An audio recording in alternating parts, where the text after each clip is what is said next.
Hi നമസ്കാരം. എല്ലാവർക്കും Regal Acme കോളേജിൻ്റെ ഓൺലൈൻ ക്ലാസ്സിലേക്ക് സ്വാഗതം.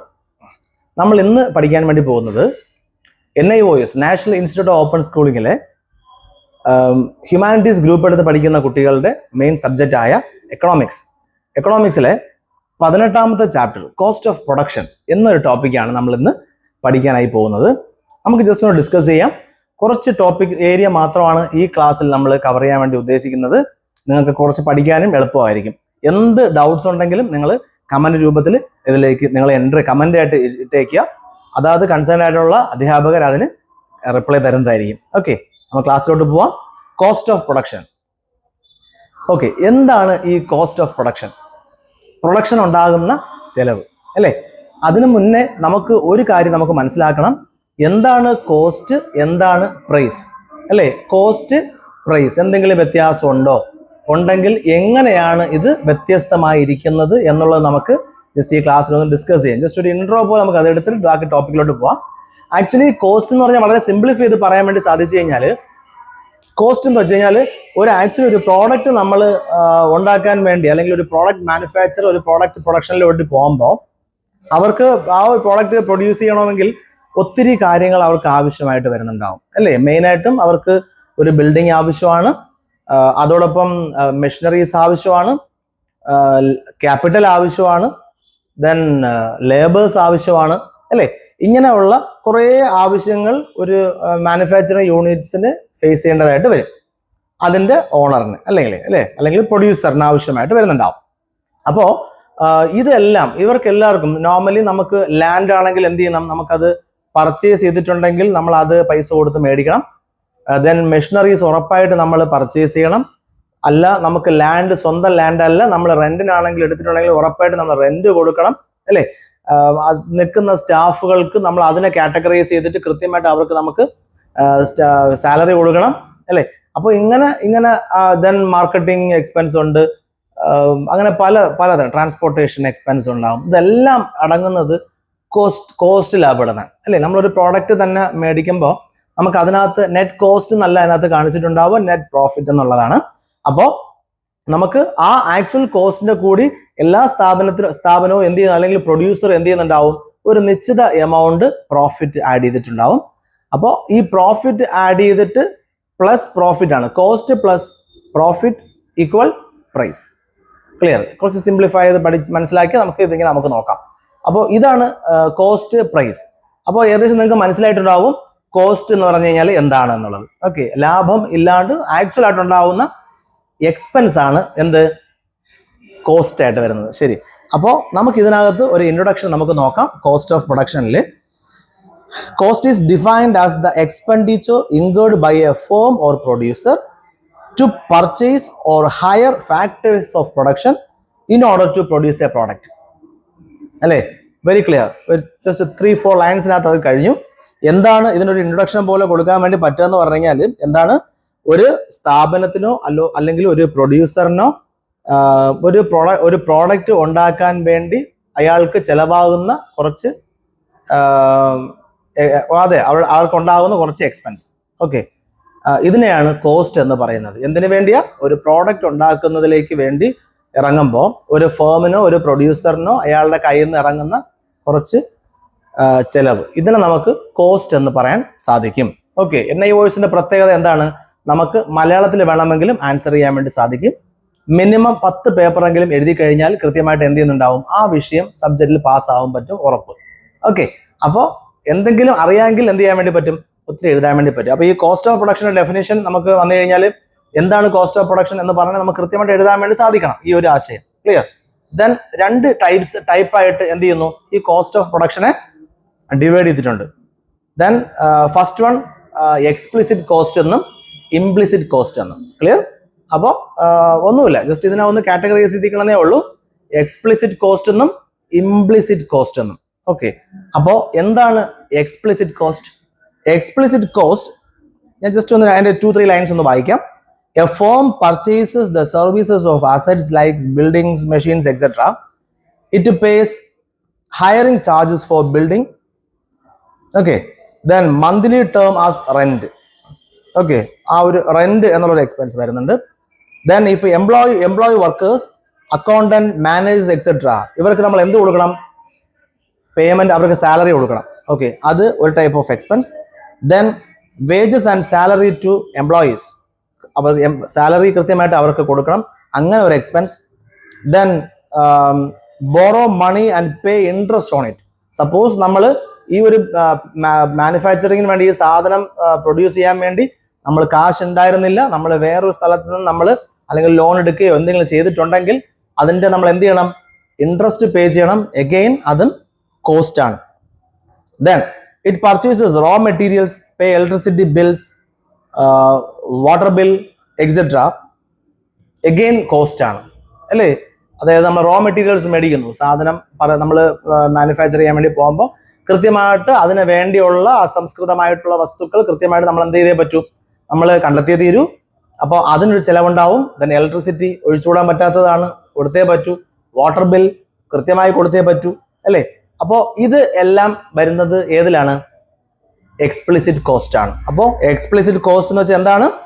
ഒരിക്കൽ കൂടെ പറയാം. എക്സ്പ്ലിസിറ്റ് കോസ്റ്റ് എന്ന് പറഞ്ഞു കഴിഞ്ഞാൽ ഒരു എംപ്ലോയർ അല്ലെങ്കിൽ ഒരു ഫേം അല്ലെങ്കിൽ ഒരു പ്രൊഡ്യൂസർ ഒരു മാനുഫാക്ചറിങ് യൂണിറ്റ് സ്റ്റാർട്ട് ചെയ്തിട്ടുണ്ടെങ്കിൽ ആ വ്യക്തിക്ക് ഒരു ഭൂമി മേടിക്കാനോ, assets like building, machineries etcetera, ഇതിന് വാങ്ങാൻ വേണ്ടി അയാളുടെ കയ്യിൽ നിന്ന് ഒരു എമൗണ്ട് ഇറങ്ങിയിട്ടുണ്ടെങ്കിൽ അത് ഏതിന് അണ്ടറിൽ വരും?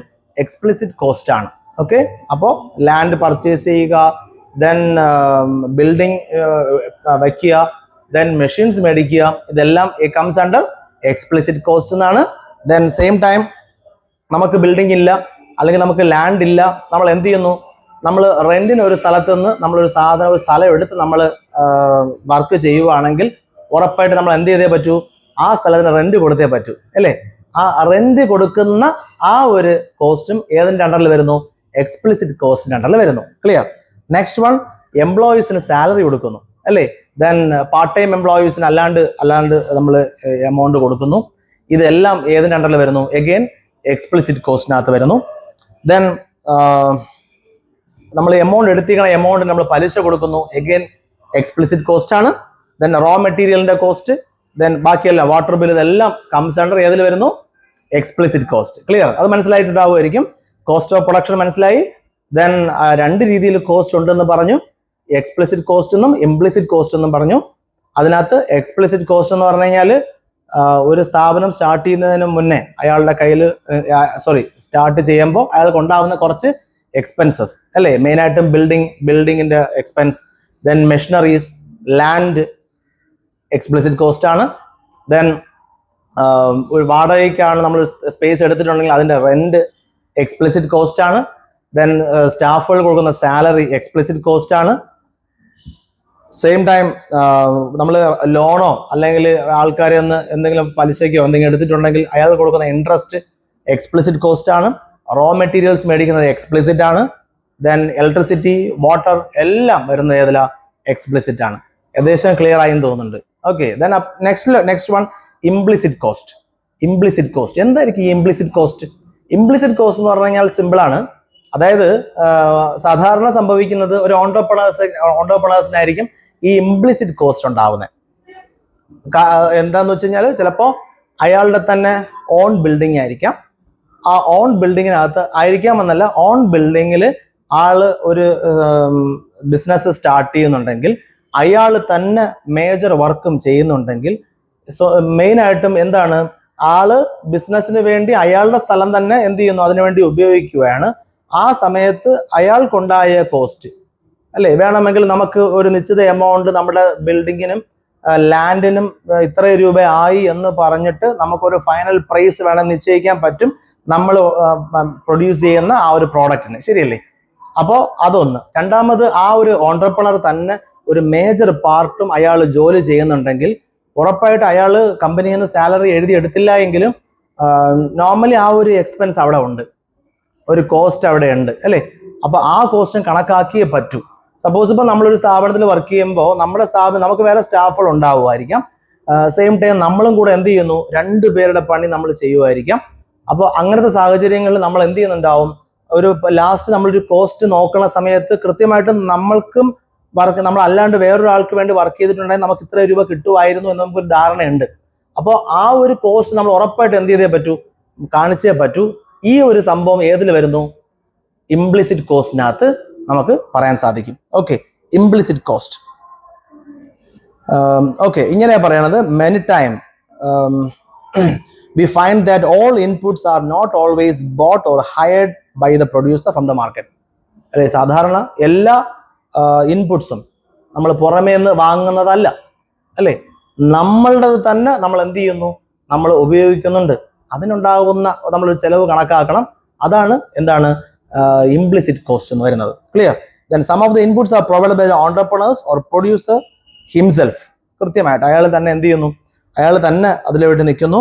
Then he may use his own building. കൃത്യമായിട്ട് ചിലപ്പോൾ അയാളുടെ ബിൽഡിംഗ് തന്നെ ഉപയോഗിക്കുന്നുണ്ടാവും. അതിന് നമുക്കൊരു കോസ്റ്റ് കണക്കാക്കണം. He may invest his own money in the business. അയാളുടെ സ്വന്തം പൈസ തന്നെ അയാൾ എന്ത് ചെയ്യുന്നു, അയാളുടെ ബിസിനസ്സിലോട്ട് അയാൾ ഇൻവെസ്റ്റ് ചെയ്യുന്നു. ഈ പറയുന്ന കോസ്റ്റ് എല്ലാമാണ് നമുക്ക് എന്തെന്ന് പറയാൻ വേണ്ടി പറ്റുന്നത് ഇംപ്ലിസിറ്റ് കോസ്റ്റ്. ക്ലിയർ ആയിട്ടുണ്ടെന്ന് വിശ്വസിക്കുന്നു. Then types of cost രണ്ട് തരം, explicit and implicit cost. Then നമുക്ക് അതിനകത്തൊരു മെയിനായിട്ടൊരു ടോപ്പിക്ക് പഠിക്കാനുള്ളത് ഓപ്പർച്യൂണിറ്റി കോസ്റ്റ്. നമ്മൾ ഒരു ബിസിനസ് നമ്മൾ ചെയ്ത് കഴിഞ്ഞാൽ സക്സസ് ആവും എന്ന് നമ്മൾ സക്സസ് ആവും എന്ന് കരുതിക്കൊണ്ട് നമ്മൾ ഇപ്പോഴേ ഒരു കാര്യത്തിന് വേണ്ടി നമ്മൾ എന്ത് ചെയ്യുന്നു, പൈസ മുടക്കി നമ്മൾ ചെയ്യുന്നുണ്ടെങ്കിൽ ദാറ്റ് ഈസ് ഓപ്പർച്യൂണിറ്റി കോസ്റ്റ്. ഉദാഹരണം പറയുകയാണെങ്കിൽ ഓരോ സീസണലാണ് ഇപ്പോൾ ഗോതമ്പിന്റെ കൃഷിയും അരിയുടെ കൃഷിയും.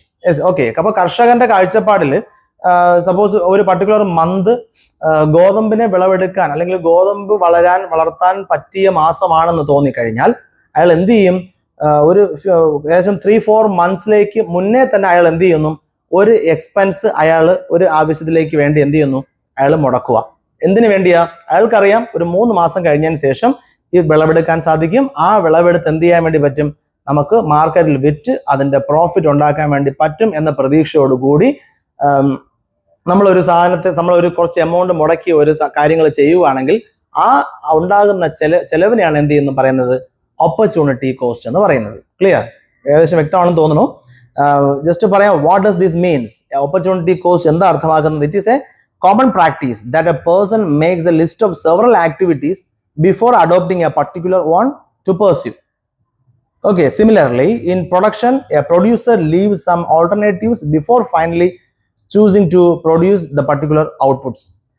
രണ്ട് രീതിയിൽ ഞാനൊരു എക്സാമ്പിൾ പറഞ്ഞ ആ ഫാർമറിന്റെ കാര്യമാണ്. ഇതിന് മുന്നേ ഇതിനകത്ത് പറഞ്ഞ എന്തുവാ, ഒരു വ്യക്തി, it is a common practice, സാധാരണയായിട്ടുള്ള ഒരു പ്രാക്ടീസ് ആണ്. എന്ത് practice? That a person makes a list of several activities before adopting a particular one. അതായത് ഒരു ബിസിനസ് ചെയ്യുന്നതിന് മുന്നേ അയാൾ എന്ത് ചെയ്യുന്നു, കുറേ കാര്യങ്ങൾ ചെയ്യുന്നുണ്ടാവും, അല്ലേ? ഇത് വിജയിക്കൂ, ഇത് സക്സസ് ആവൂ എന്ന് കരുതിക്കൊണ്ട് അയാൾ കുറേ കാര്യങ്ങൾ ചെയ്യുന്നുണ്ടാവുമായിരിക്കാം. എന്തിനു വേണ്ടിയാ? ഒന്ന് രക്ഷപ്പെടും എന്ന് വിചാരിച്ചുകൊണ്ട് ചെയ്യുന്നതാ. ക്ലിയർ? അപ്പോൾ അതും ഒരു നല്ലൊരു ജോബ് അല്ലെങ്കിൽ ഒരു നല്ലൊരു ബിസിനസ് ഫൈൻഡ് ഔട്ട് ചെയ്യുന്നതിന് മുന്നേ നമുക്ക് അതിനെ ഫൈൻഡ് ഔട്ട് ചെയ്യാൻ വേണ്ടി നമ്മൾ ഓടുന്ന കുറേ, ആ യാത്രയിൽ ഉണ്ടാക്കുന്ന കുറേ ചിലവുണ്ട്. അതും ഓപ്പർച്യൂണിറ്റി കോസ്റ്റ് ആണ്. ക്ലിയർ? ഓക്കെ, മനസ്സിലായിട്ടുണ്ടാവുമായിരിക്കാം. ഒരു വ്യക്തി വന്ന് ഒരു ബിസിനസ് ചെയ്യുന്നു. ആദ്യം ചിലപ്പോൾ എന്ത് ചെയ്യുന്നു, ഒരു കാര്യം ചെയ്യുന്നുണ്ടാവും, ചിലപ്പോൾ അത് ഫെയിൽ ആയിട്ടുണ്ടാവും, അവിടെ ഒരു എമൗണ്ട് പോയി. ഓക്കെ, അത് അയാൾക്ക് ഉണ്ടായ കോസ്റ്റാ. ഓക്കെ, ദെൻ അയാൾ വേറൊരു സ്ഥാപനം ഇട്ടു. ഉദാഹരണം, ഒരു ചെപ്പൽ ഷോപ്പ് അയാൾ സ്റ്റാർട്ട് ചെയ്തു. ദെൻ അതിനുശേഷം അയാൾ ഒരു ഹോട്ടൽ സ്റ്റാർട്ട് ചെയ്തു, അതും ഫെയിൽ ആയിപ്പോയി. ദെൻ അയാൾ ഫൈനലി വേറെ ഒരു പുതിയതായിട്ടൊരു ഐഡിയ അയാൾ കൊണ്ടുവന്ന് ഒരു ബിസിനസ് സ്റ്റാർട്ട് ചെയ്തു, അത് സക്സസ് ആയി. അങ്ങനെ ഉണ്ടെങ്കിൽ അതിന് മുന്നേ ചെയ്തുകൊണ്ട് വന്നിരുന്ന 2 ആക്ടിവിറ്റീസും എന്താണ്, അതിലോട്ട് വരാനുള്ള ഒരു വഴിയായിട്ട് അയാൾ കണക്കാക്കി ആ ചിലവായത് ഒരു ഓപ്പർച്യൂണിറ്റി കോസ്റ്റ് ആയിട്ട് കണക്കാക്കി അതിനങ്ങ് വിട്ടുകളയും. ക്ലിയർ? ചിലപ്പോൾ ഇതായിരിക്കും നമ്മൾ ആ ഫൈനലി കണ്ടുപിടിച്ചതിന് ഒരു വഴി ഉണ്ടാക്കിയത്, അല്ലെങ്കിൽ ഇത് മുഖാന്തരമായിരിക്കും നമുക്ക് അതിലോട്ട് പോയി. ഇത് ഭയങ്കരമായിട്ട് സപ്പോർട്ട് ചെയ്തിട്ടുണ്ടാവും. അപ്പോൾ ആ സപ്പോർട്ട് കിട്ടാൻ വേണ്ടി അയാൾ കുറെ സ്പെൻഡ് ചെയ്തിട്ട്, that is opportunity cost. Okay, അപ്പോൾ നമ്മൾ ഈ ഒരു ടോപ്പിക് നിങ്ങൾക്ക് വ്യക്തമായി എന്ന് മനസ്സിലാക്കുന്നു. അപ്പോൾ NI വോയിസിന്റെ എക്കണോമിക്സ് 18ാമത്തെ ചാപ്റ്ററിലുള്ള മെയിൻ ഏരിയസ് നമ്മൾ കവർ ചെയ്തത്. അപ്പോൾ ആ 18ാം ചാപ്റ്റർ നമുക്കിനി ഒരു സെക്കൻഡ് പാർട്ട് ഉണ്ടാവും. അതിൽ നമുക്ക് ഇതിനകത്തുള്ള തന്നെ ഒരു പ്രോബ്ലം കൂടെ ഡിസ്കസ് ചെയ്യാം. ഉടനെ തന്നെ ആ ക്ലാസ് നിങ്ങൾക്ക് പ്രതീക്ഷിക്കാം. Okay, thank you. എന്തായിരുന്നാലും നിങ്ങൾക്ക് എന്തെങ്കിലും ഡൗട്ട്സ് ഉണ്ടെങ്കിൽ കൃത്യമായിട്ട് കമന്റ് രൂപത്തിൽ ഇടുക. കൃത്യമായിട്ട് ആൻസർ തരുന്നതായിരിക്കും. വീഡിയോസ് നിങ്ങൾക്ക് ഇഷ്ടപ്പെടുന്നുണ്ടെങ്കിൽ കൃത്യമായിട്ട് നിങ്ങളെ സുഹൃത്തിനോട് ഷെയർ ചെയ്ത് കൊടുക്കുക. അവരും ഒന്ന് പഠിക്കട്ടെ നന്നായിട്ട്.